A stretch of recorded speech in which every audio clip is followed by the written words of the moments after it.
가장 온유한 사람 모세라는 제목으로 이 말씀을 나누고 함께 기도하는 시간을 갖길 바랍니다.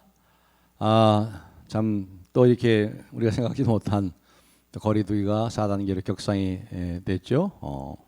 이번 주 월요일부터 또 2주간을 그렇게 됐습니다. 모처럼 우리 유치부 어린이들을 하나 보내주셔가지고 유치부 예배가 회복이 됐는데, 회복된 지면 얼마 만에 또 이렇게 모일 못하고 대면 예배로 전환할 수밖에 없는 그런 안타까운 상황에 우리가 또 직면해 있습니다. 그래도 할렐루야죠. 그래도 할렐루야. 왜 그러죠? 주 다스리네 기뻐하라. 누가 다스려요? 델타 바이러스가 다스리는 게 아니에요. 델타 바이러스를 다스리시는 주님이 다스리시기 때문에 그래서 기뻐합니다. 그래 기뻐하세요? 그래서 기뻐하세요. 오늘도 오늘 이 말씀을 통해서 참 이 온유한 모세, 온유한 사람, 가장 온유한 사람 모세를 생각하면서 우리도 참 모세처럼 그 사람은 참 이 사람은 온유함이 지면의 모든 사람보다 더하더라, 승하더라.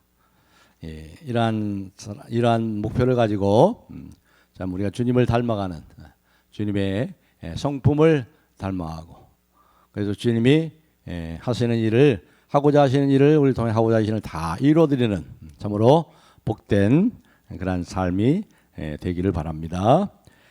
오늘 말씀의 3절을 우리가 잘 알지요. 이 사람 모세는 온유함이 지변의 모든 사람보다 더하더라. 개역성경에는, 이전의 개역성경에는 승하더라, 더하더라 그랬죠. 여기 이 사람 모세라는 말은 뭐예요? 엘리야에 대해서 사도 야고보가 설명한 것처럼 뭐랬죠? 엘리야는 우리와 성정이 같은 사람이로되 그랬잖아요. 성정이 같은 사람이로되. 사람이란 말이에요. 사람. 성정이 같단 말이에요. 저와 여러분처럼 똑같은 사람이에요. 똑같은 사람. 특별한 사람. 태어날 때부터 특별한 사람이 아니에요. 보통 사람이에요. 하나님 보통 사람. 하나님께서는 보통 사람을 좋아하세요. 그래서 보통 사람들이 얼마나 많아요. 하나님께서 보통 사람을 통해서 특별한 사람들을 부끄럽게 하시는 하나님입니다. 참고로 이 사람 모세도 그냥 사람이에요. 사람. 엘리야처럼 우리와 똑같은 성정이 같은 사람, 분노하기도 잘하고 낙심하기도 잘하고 이러한 사람입니다. 우리와 똑같은 한 사람이었다는 거죠. 그런데 한 인간으로서의 이 모세의 그 모습, 모세의 그 성품, 모세의 인격을 여기서 표현하고 있는데, 그것이 뭐예요? 가장 중요한 모세의 인격을 뭐라고 얘기했어요? 온유하다. 온유함이 이 세상에 있는 모든 사람보다도 더하더라, 승하더라, 이렇게 평가를 받고 있다는 거죠. 성경의 평가는 누구의 평가예요? 사실 민수기를 누가 썼어요? 모세가 썼잖아요. 모세가 자기를 이렇게 평가했다는 게 참 우습지만 그게 아니죠. 성령의 감동으로 하나님이 평가하신 거죠. 하나님이 그렇게 평가하신 거죠. 성경의 평가는 하나님이 그렇게 하신 것입니다.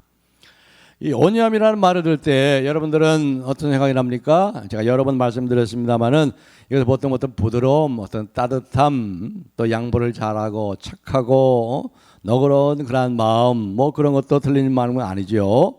늘 미소를 퍼붓고 좀 무골호인처럼 동네 좋은 아저씨처럼 말이죠.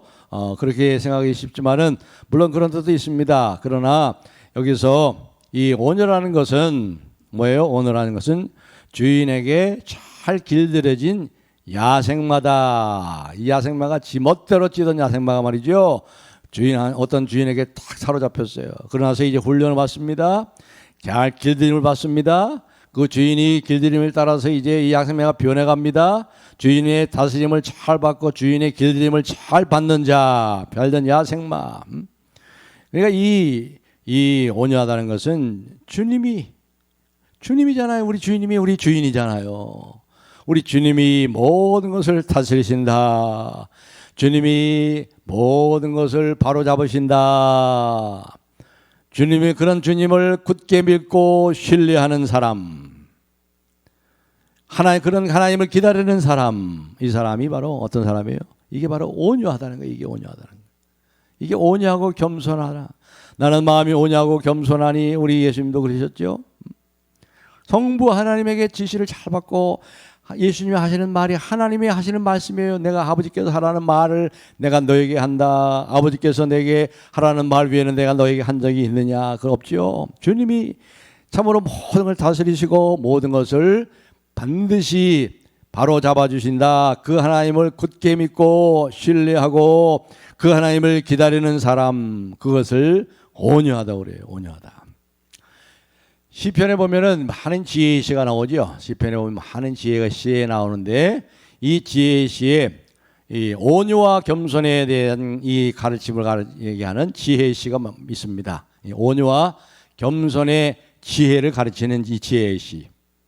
그 시가 대표적으로 뭐냐면 오늘 우리가 찾아보려고 하는 시편 37편이고 그리고 또 시편 49편 그리고 시편 73편은 3편이에요. 이 세 가지 시가 이 온유함에 대한 뭐라 그럴까 지혜, 온유함이라는 지혜를 우리에게 얻게 하고 가르치는 지혜의 시라고 할 수 있습니다. 시편 74편은 우리가 많이 얘기했죠. 아삽의 시. 내가 미끄러질 뻔하였습니다. 악인이 잘되고 형상을 보고 내가 미끄러질 뻔했습니다. 내가 성소에 들어갈 때야 그들의 결국을 알았나니 그들이 어찌 이렇게 졸지에 멸망하였는고. 그 시편 73편 우리가 잘 알지만 시편 49편은 고라가 쓴 시예요. 고라 자손이 쓴 시. 시편 37편은 이 다윗이 쓴 시입니다. 자, 오늘 이 세 개의 온유와 겸손의 이 지혜를 나누는 이 시 가운데, 지혜를 가르치는 시 가운데 특별히 이 37편을 가지고 한번 생각해 보려고 그래요. 37편 우리 한번 다 표시 바랍니다. 일단 민수기 12장을 딱 이렇게 체크를 해놓고 이걸로 여러분 딱 체크를 해놓으시고 시편 37편으로 가세요. 시편 37편 오늘 우리가 대부분 시간을 시편 37편에 초점을 맞춰서 한번 생각하려고 합니다. 시편 37편 자 1절 2절 한번 볼까요? 자 1절만 읽겠습니다. 1절 다 같이 다윗의 시 시작.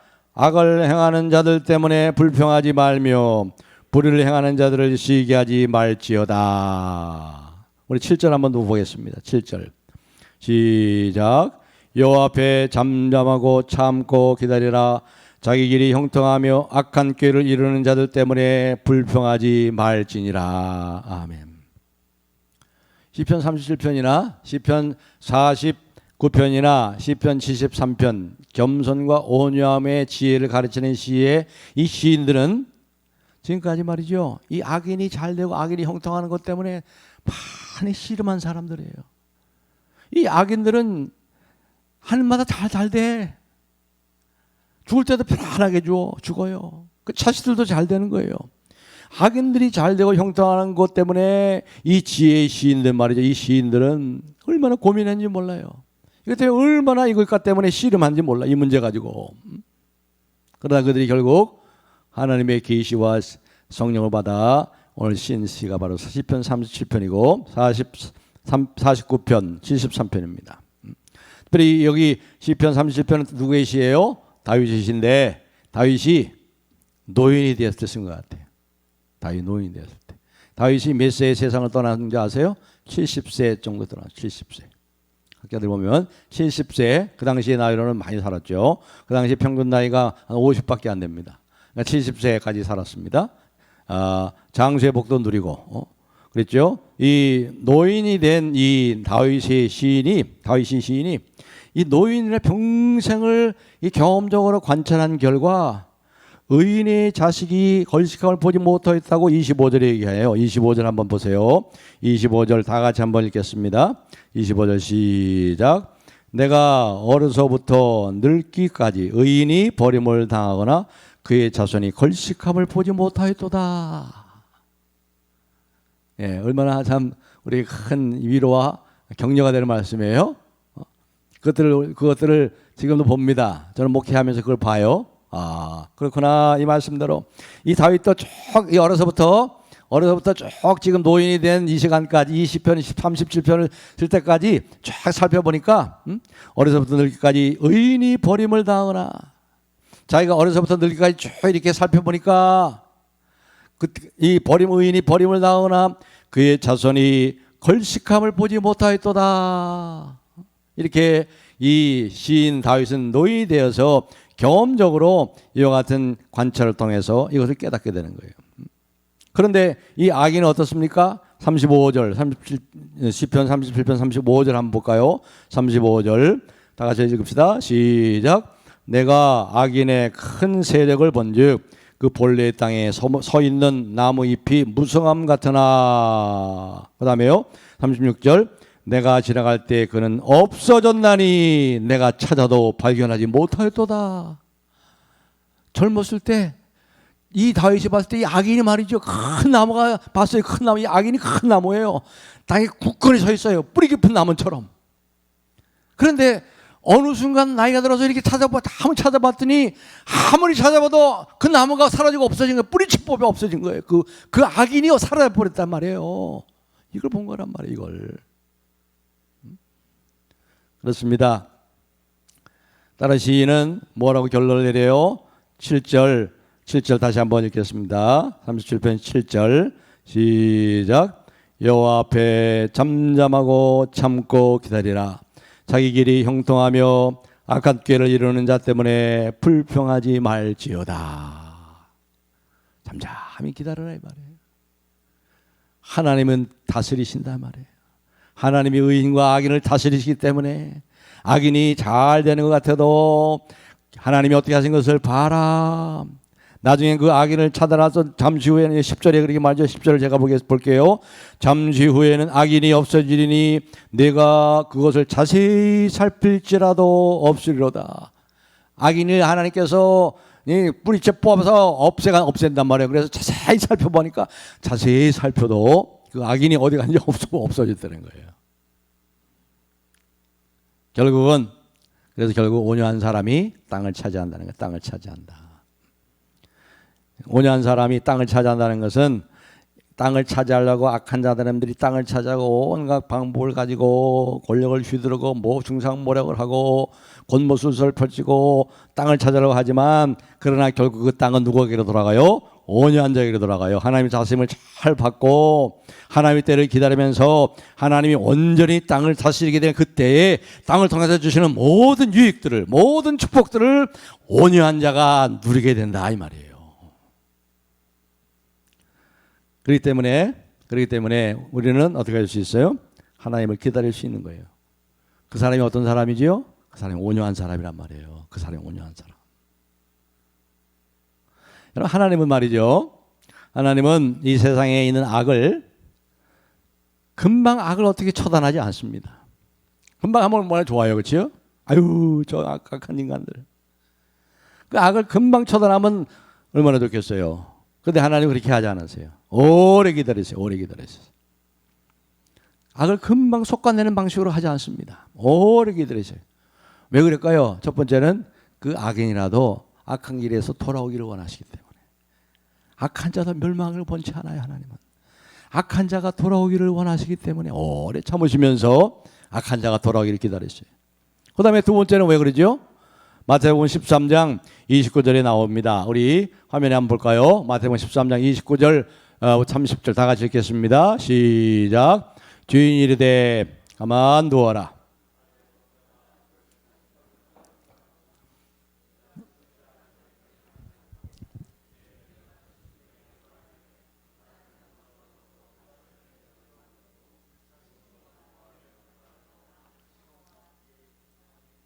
아멘. 예. 가만 두어라. 가만 두어라. 뭐예요? 곡식까지 뽑을까? 가라지를 뽑다가 곡식까지 뽑을까? 가만 두라는 거예요. 주실 때까지, 심판의 때까지 하나님 기다리면서 악인이라도 돌아오기를 바라시고, 그리고 그 가라지를 뽑다가 곡식 다칠까봐 우리를 보호하시려고, 하나님의 백성을 보호하시려고 이렇게 하신단 말이죠. 하나님께서는 인간에게 선택의 자유의지를 줬어요. 그런데 그 자유의지를 줬다 하지만 언제까지나 그냥 두고 보고 계시지 않습니다. 그냥 두고만 보지 않으세요. 하나님은. 하나님이 있으면 나와보라 그래. 말은 그렇게 안 하지만 요즘 사람들이 얼마나 그렇게 큰 소리 치고 사는 사람도 있습니까? 많지요. 그렇게 거침없이 하나님을 향해서 비웃고 말이죠. 교회를 향해 비웃고 교회를 대적하고 미워하고 이렇게 하고 있어요. 그때 하나님은 그걸 참으시면서 기다리는 거예요.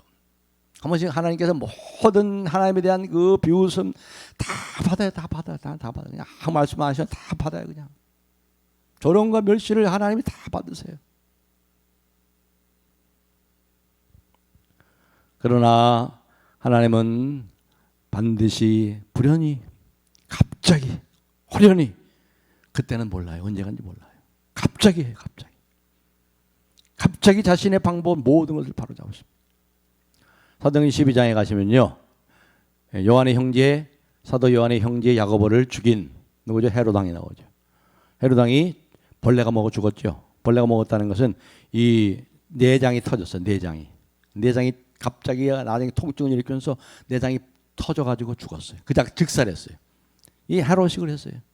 자기가 말이죠, 대낮에 햇빛이 쫙 비칠 때 왕궁에서 금빛 찬란한 옷을 입고 왕관을 쓰고 쫙 나와서 연설을 하니까, 연설도 얼마나 잘하는지 백성들이 뭐예요? 야, 신이다, 신처럼. 그때 성경에 뭐라고 그랬죠? 헤롯이 영광 하나님께 돌지 않으므로 충이 먹어, 벌레가 먹어 죽었다. 약자된 그 벌레가 뭐예요? 이 기생충 이게 막 모여가지고 내장이 꽉 막혀가지고 터져버려서 내장이 터져가지고. 하나님 그렇게 하세요. 호련히 갑자기 하신단 말이에요. 그것을 진실로 믿는 사람은 세상에서 번영하기 위해서 말이죠, 불평하고 죄와 악과 타협하지 않습니다. 당장은 손해보는 한이 있어도 바른 길을 선택하면서 하나님의 때를 기다리고, 하나님 반드시 사로잡으신다. 반드시 하나님은 심판하시고 바로잡아 주신다. 여기 시편 37편을 다시 돌아와서 우리 3절부터 5절까지 한번 읽겠습니다. 3절부터 5절 다 같이 읽을까요? 시작.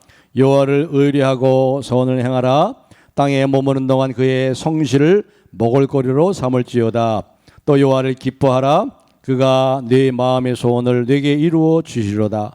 네 길을 여호와께 맡기라. 그를 의지하면 그가 이루시고. 그렇습니다. 그 하나님 모든 걸 바로잡아 주시고, 참으로 하나님 믿고 기다릴 줄 아는 그 믿음으로 사는 사람들, 그에게는 반드시 하나님께서는 그 소원을 이루시고 하나님 되심을 나타내 보이신다. 그렇게 여기서 이 지혜자, 이 나이 많은 다윗, 인생을 경험하고 관찰하고 경험적인 진리를 통해서 우리에게 이 온유함의 지혜에 대해서 가르쳐 주는 거예요. 근데 여러분, 이렇게 사는 게 쉬워요? 쉽지 않죠. 이게 쉽지 않아요. 이렇게 마음 먹고 사는 것이 결코 쉽지 않습니다. 믿는 사람도 인간이기 때문에 어떨 땐 손해를 보고 모욕을 당하면 참다가 그냥 와 하고 또 분노가 폭발하고 두고 봐라 그냥 복수하려고 그러고 말이죠. 이게 인간의 모습 아니겠어요, 이게? 때로는 하나님의 침묵에 대해서 분노하죠. 하나님 언제까지입니까? 하나님 언제까지 잠잠하십니까? 왜 악인이 저렇게 득세하는데도 하나님은 뭐 하고 계십니까? 하면서 하나님께 대해서도 분노를 하고 말이죠. 하나님의 존재와 능력에 대해서도 회의를 품고 의심하기도 한단 말이에요. 전도서 8장 11절 한번 읽어보겠습니다. 화면에 나와 있습니다. 전도서 8장 11절 시작.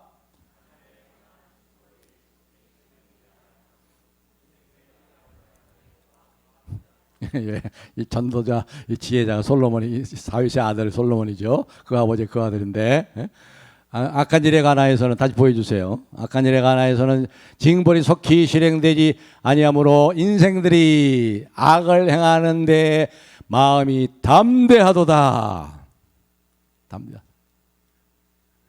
이게 다 역사에 다 나왔고 하나님 통해 다 보여주셨어요.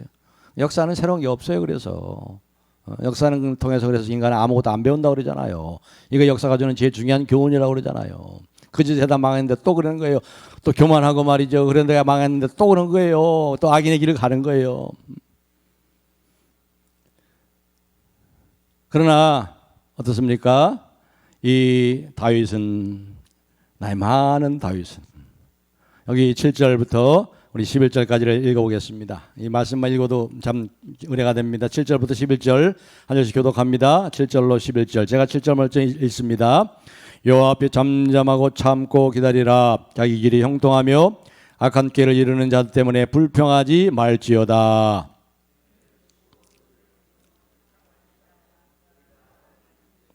진실로 악을 행하는 자들은 끊어질 것이니 나 여호와를 소망하는 자들은 땅을 차지하리로다.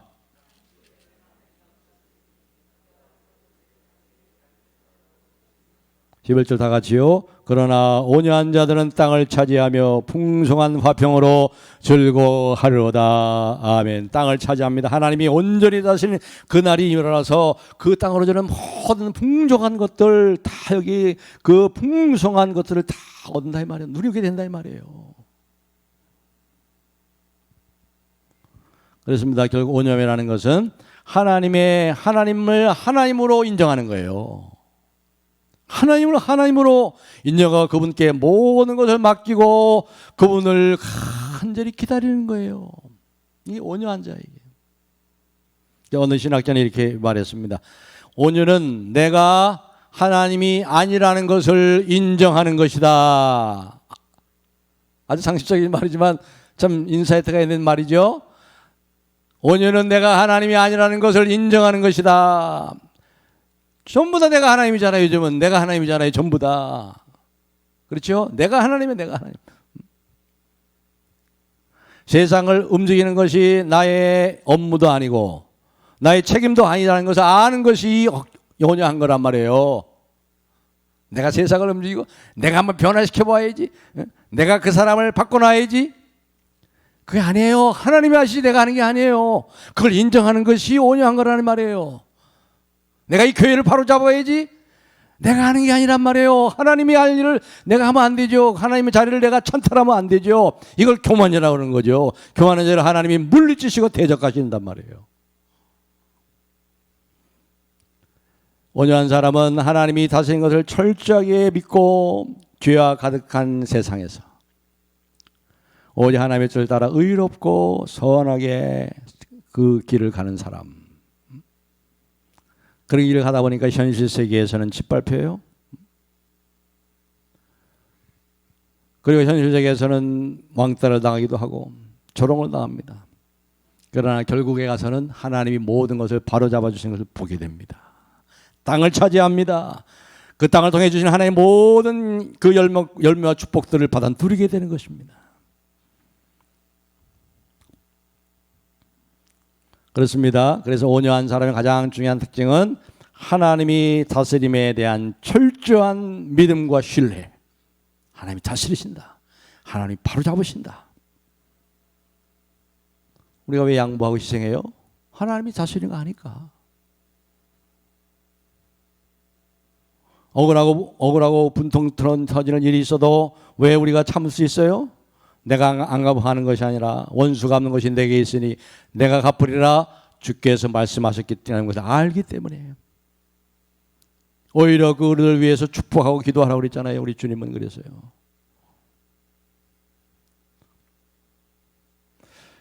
이제 우리 나머지 시간에 우리 구체적으로 두 번째로 그렇다면 구체적으로 한번 봅시다. 모세가 어떻게 온유했는지를 성경에는 어떻게 나타내고 있는지 어떤 면에서 이 모세가 온유했는지를 구체적으로 모세의 그 한번 이 삶의 우리 표적들을 우리 삶의 그 자취를 한번 몇 가지 한번 살펴보겠습니다. 특별히 이제 우리 첫 번째 생각할 것은요. 이집트 예굽의 40년 광야를 인도하면서 광야 생활을 하면서 모세는 한 번도 이스라엘 백성들에게 원망과 비난을 안 들은 적이 없어요. 이것을 거꾸로 얘기하면 이스라엘 백성은 40년 동안 한 번도 하나님을 기쁘게 하신 적이 없어요. 한 번도 기쁘게 한 적이 없어요. 40년 동안 한 번도 하나님을 기쁘게 한 적이 없어. 그러니 그 이스라엘 백성을 지도하는 이 모세는 얼마나 힘들었겠어요. 얼마나 이 백성들의 원망과 비난을 들어오고 살아야 되겠습니까? 어려울 때마다 모세를 원망해. 하나님을 원망해. 어떨 때는 모세를 죽이려고 달아들고 돌을 들고 모세를 쳐서 죽이려고 그래. 이런 일이 한두 번이 아니었어요. 사실상 생각해 보세요. 오늘날로 말하면 말이죠. 이 모세는 삼권을 다 잡은 입법, 사법, 행정을 다 이 삼권을 다 쥐고 있는 최고의 권력자예요. 3,500년 전에 고대 군수 통수권자로서 절대 군주에 속하는 사람이에요. 사실상 이 모세는 그렇지 않아요? 그렇게 본다면 이 모세를 향해서 이스라엘 백성들이 그렇게 원망하고 비난하고 항의한 것은 참 이해하기 쉽지 않습니다. 이해하기 참 어려워요.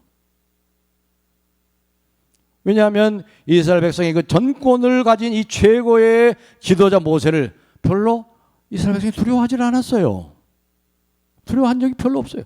그냥 원망하고 불평하고 심지어 돌로 때려 죽이려고 그러고 말이죠. 모세를 향해서. 어때 절대 군주 앞에 백성들이 그럽니까? 근데 이스라엘 백성들은 그랬거든요. 왜 이스라엘 백성들이 이렇게 모세를 만만하게 봤을까요? 그것은 모세가 자신에게 주어진 이 권세와 권력을 사용해서 백성 위에 군림하는 그러한 자가 아니라, 그러한 자세로 그들을 섬기고 인도한 것이 아니라 하나님이 그에게 부여하신 영적인 권위로 이스라엘 백성들을 인도하려고 했기 때문에 그래요. 영적인 권위로.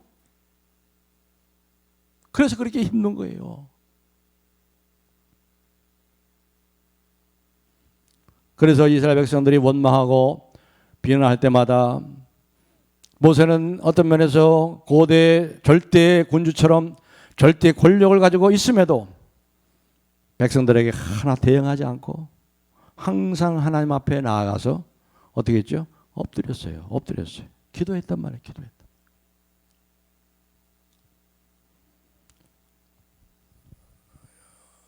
예를 들어가지고 이 광야에서 이들이 고기를 먹고 싶은데 고기를 못 먹는다고 해가지고 불평하고 소동을 일으켰을 때 민수기 11장 11절 그 앞에 있으니까 제가 찾아 읽겠습니다. 민수기 11장 11절 이하에 이렇게 말씀이 나옵니다. 모세가 여호와께 여짜오되 어찌하여 주께서 종을 괴롭게 하시나이까? 어찌하여 내게 주의 목전에서 은혜를 입게 아니하시고 이 모든 백성을 내게 맡기사 내가 그 짐을 지게 하시나이까?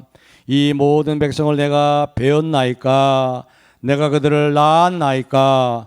내가 어찌 주께서 내게 양육하는 아버지가 젖 먹는 아이를 품듯 그들을 품에 품고 주께서 그들의 열조에게 맹세하신 땅으로 가라 하시나이까? 이 모든 백성에 줄 고기를 내가 어디서 얻으리까? 그들이 나를 향하여 울며 이르되 우리에게 고기를 주어 먹게 하라 하온즉 책임이 심히 중하여 나 혼자는 이 모든 백성을 감당할 수 없나이다.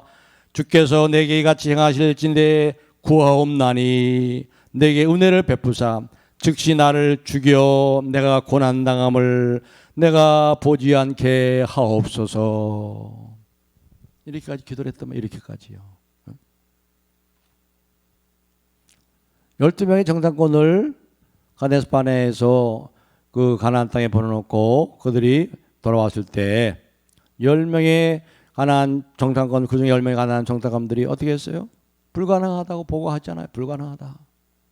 하나님은 얼마든지 들어가라고 믿음으로 가라고 그랬는데, 내가 먼저 간다고 그랬는데 이들이 불신하고 하나님 믿지 않고 불가능하다는 거죠. 그때 어떻게 했습니까? 이 복을 듣고 이스라엘 전체가 막 밤새도록 울부짖고 말이죠. 신세 타령하고 우리 광야에서 죽이려고 우리를 데려왔다 하고 심지어 이스라엘 백성들이 전체가 일어나가지고 폭동을 일으켜 폭동을 일기처럼 동요합니다. 이집트로 갈 새로운 지도자를 세워가지고 돌아가자고 난리칩니다. 나중에는 돌을 들어서 모세를 쳐서 죽이려고 합니다. 그때 민수기 14장 5절에 이렇게 얘기합니다. 민수기 14장 5절 모세와 아론이 이스라엘 자손의 온 회중 앞에서 엎드린지라. 항상 보면요, 모세가 위기를 당할 때마다 항상 모세가 취한 행동은 엎드렸어요. 기도했어요. 무릎으로 섬겼어요. 무릎으로 지도했어요. 이게 무릎으로 했다는 게 뭐 기도하고 하나님께 간구했다는 게 뭡니까? 위기 때마다. 가장 중요한 것은 하나님이 무엇을 원하시는지, 이 위기의 상황에서 하나님 무엇을 원하시고 하나님의 뜻은 어디에 있는지 그것을 찾았단 말이에요. 그것을 물었단 말이에요. 자기 자신의 생각과 자기 자신의 판단을 내려놓고 내가 하나님 자리에서 내가 내 마음대로 내가 하나님의 뜻을 내가 하는 것이 아니라 하나님의 뜻을 찾고 하나님께 묻고 늘 하나님 앞에 온유하고 겸손한 심령으로 모든 문제들 하나님께 맡기고 엎드렸다는 거죠. 엎드렸다는 거. 백성들에게 밀릴 때마다 자신의 권력으로 대항하려는 욕망을 거부하고 스스로를 낮췄어요. 하나님 앞에 겸비하고 온유하고 하나님을 기다렸어요. 하나님을 다스리고 저 백성들의 마음을 하나님 만져주시고 다스릴 걸 알고 그때를 하나님을 기다렸다는 거죠.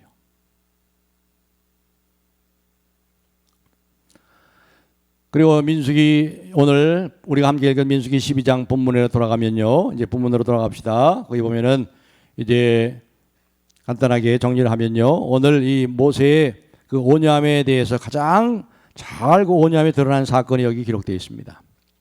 미리암과 아론 누구요? 모세의 누나와 모세의 형이 이 모세가 구스 여자를 이디오피아 여자를 취했다고 해가지고 이 모세를 비난하기 시작합니다. 그런데 우리가 지난번에도 피 남편이라는 그 말씀을 통해서 얘기했지만 그 사건 이후에 이 시포라는 어떻게 했어요? 자기 친정으로 돌아갔어요. 이 이스라엘 백성과 모세와 함께 같이 않았어요. 애굽으로 가지 않았습니다. 남남처럼 살았어요. 남남처럼. 그러니까 생각해 보세요. 이 나이가 몇 살이에요? 80세입니다. 80세. 늙은 어쩌면 늙은 나이죠. 그런데 이 80세가 됐는데 모세가 보면은 80세인데 모세가 몇 세에 죽었죠? 120세에 죽었죠? 120세. 근데 신명기 34장 7절에 보면은 모세가 죽을 때 모세의 그 육체적인 건강, 신체 건강에 대해서 얘기합니다. 그가 죽을 때 그의 눈에 시력을 잃지 않고 그의 기력도 쇠하지 아니하였더라. 120세가 됐을 때도. 그러니 80세 지금 80세 때 어떻게 얼마나 했어요? 정정했죠. 그 당시에 평균 수명이 한 4, 50세 정도 됐다고 보는데 80세에 시작했는데도 120세에 죽을 때도 그 눈의 시력이 쇠하지 않고 그 기력이 쇠하지 않았다. 그런데 모세가 후처를 드렸다는 사실은 사실상 어떻게 보면 이상한 일이 아니죠. 왜냐하면 지금 아내가 없잖아요. 사실상 이스라엘 백성들을 이 광야에서 이끌고 40년 동안 이 유랑하는 이 막중한 책임을 지고 살아야 했던 모세, 참으로 인간적으로 그래도 이 의지할 그러한 이 처가 필요하지 않았을까요? 권력의 자리에 오래 있다 보면 자신도 어찌할 수 없는 그 피로감, 그 어떤 때 이 권력자의 외로움, 지도자의 그 어떤 그 쓸쓸함과 외로움, 그런 으로 인한 많은 문제들을 겪을 수가 있어요. 이런 사정을 우리가 감안해 볼 때 아내 시포라도 친정으로 돌아갈 수 없고, 그래서 모세가 새 아내를 얻었다는 것은 어느 정도 이해할 수 있는 겁니다. 그렇다고 할지라도 이 최고의 지도자가 아내를 얻는다는 것은 쉬운 일이 아니에요. 아주 쉬운 일이 아닙니다. 왜냐하면 비난의 표적이 될 수 있어요. 줄리처럼. 요즘 줄리가 어떤 여인지 모르겠습니다만은 줄리처럼 비난의 표적이 될 수 있어요. 그렇죠? 그때 그 곁에서 그래도 그 남편 모세의 사정을 알아주고 고난을 함께 겪으면서 그 모든 고난과 비난을 막아주는 사람이 필요하지 않겠습니까? 남자는 홀로 있는 것이 좋지 않잖아요. 홀로 있는 것이 좋지 않다고 그랬잖아요. 모세의 경우 마찬가지죠. 그렇다면 모세의 경우에 있어서 이렇게 자기의 바람막이 역할을 해주고 그 사정을 알아주고 옆에서 격려해주고 우리가 위로해줄 사람이 실제로 누가 돼야 되겠습니까? 미리암과 아론이 돼야 되잖아요. 미리암과 아론. 그의 누나가 그의 형이 돼야 되잖아요. 하나님께서 특별히 이 아론을 붙여주셨잖아요. 동역자로. 근데 불행하게도 이 미리암과 아론이 이 문제를 가지고 오히려 모세를 비방하는 데 앞장서는 거예요. 나서는 거예요. 미리암이 누구예요? 갈대 상자에 모세를 집어넣고 그 갈대 상자가 어디로 가나 계속 뒤에서 살펴보다가 그 바로의 공주가 와서 목욕하다가 그걸 발견했을 때 전도가지 지어가지고 혹시 이 아이를 먹일 젖먹이 유먹을 필요하십니까? 그렇게 했던 사람 아니까 누나 아닙니까? 아주 총명하고 믿음 있는 그런 누나 아니었어요? 또 아론은 누구예요? 말 잘하는 형이고 모세의 처지를 누구보다 잘 알잖아요. 모세 지금까지 모든 삶을 잘 알았던 사람 아닙니까? 그렇다면 그들이 모세를 비난하고 모세가 모든 공적을 맡는 일에 앞장서서 막아줘야 될 거 아닙니까? 그 사람들이 바람막이 역할을 해줘야 되잖아요. 모세를 잘 아는 사람이었잖아요. 그런데 그들이 어떻게 했어요? 표면적으로는 후초 문제를 가지고 모세를 비난하지만 실제로 그게 아니에요. 뭐라고 그랬습니까? 여기 본문에 다시 12장 2절로 가서 보세요. 12장 2절 다 같이 한번 읽겠습니다. 12장 2절 시작. 그들이 이르되 여호와께서 모세와만 말씀하겠느냐 우리와도 말씀하지 아니하셨느냐 하매 여호와께서 이 말을 들으셨더라. 다시 말해 시기의 질투. 왜 모세가 지도자가 하느냐? 우리도 미람도 선지자거든요. 아론도 뭐의 제사장이고 대제사장이고 말에 능하고 말이죠. 그러니까 최고 권력을 잡는 자리를 탐한 거죠. 단지 형제 자매 사이에 이 서서러운 그런 사사로운 이 가정의 문제가 아니고 이 지도자 모세를 시기하고 질투하는 그런 마음에서 나온 거예요. 그래서 미리암과 아론의 그 반역은 일반 백성들의 반역보다도 훨씬 더 심각한 문제였을 겁니다.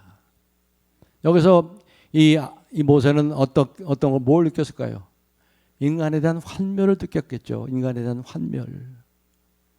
어떻게 내 누나가, 어떻게 나의 형이 나를 비난하고 나를 모략하고 있는가? 가장 가까이서 자신을 이해해주고 두드려줄 사람들이 나서서 비난하고 폴뜯었으니 얼마나 힘들었겠어요. 이 세상에 이 상황에서 모세는 참으로 환멸을 느꼈을 거지만 아무런 대응을 하지 않았습니다. 이게 바로 온유한 모세예요. 온유한 모세. 여러분 우리가 이 역사를 보면요, 이러한 일이 있을 때, 이런 일이 있기 전에 이러한 일이 있을 조짐이 있으면 어떻게 돼요? 다 잔인하게 다 죽였잖아요. 자기 형 동생 다 죽여. 심지어 자기 아내까지 죽여. 그 궁정예술이라는 얼마나 그 비극적인 일이 사건들이 많습니까? 우리나라의 왕조의 역사도 그렇죠. 형제 자매들 가운데, 왕의 형제 자매들 가운데 제 수명대로 산 사람이 별로 없어요. 다 이것 때문에 다 죽였다니까요. 완전히 다. 이런 악한 세상이잖아요. 근데 모세도 그렇게 할 수 있었어요. 그만한 권력도 있었어요. 그러나 모세는 아무 말도 하지 않습니다. 여기 이 아론과 미리암이 아무 말도 하지 않고 있을 때 하나님이 갑자기 개입하십니다. 하나님 갑자기. 12장 4절 보세요. 12장 4절 제가 읽겠습니다. 여호와께서 갑자기 모세와 아론과 미리암에게 이르시되 너희 세 사람은 회막으로 나오라 하시니 그 세 사람이 나아가매 여호와께서 구름 기둥 가운데로부터 강림하사 장막문에 서시고 아론과 미리암을 부르시는지라 그 두 사람이 나아가매 쭉 하게 하십니다. 그러면서 7절에 내 종 모세와는 그렇지 아니하니 나의 종 모세와는, 여기 종이라는 것이 신복이란 말이에요. 신복. 가슴과 이 배는 가까워요. 가장 가깝단 말이에요.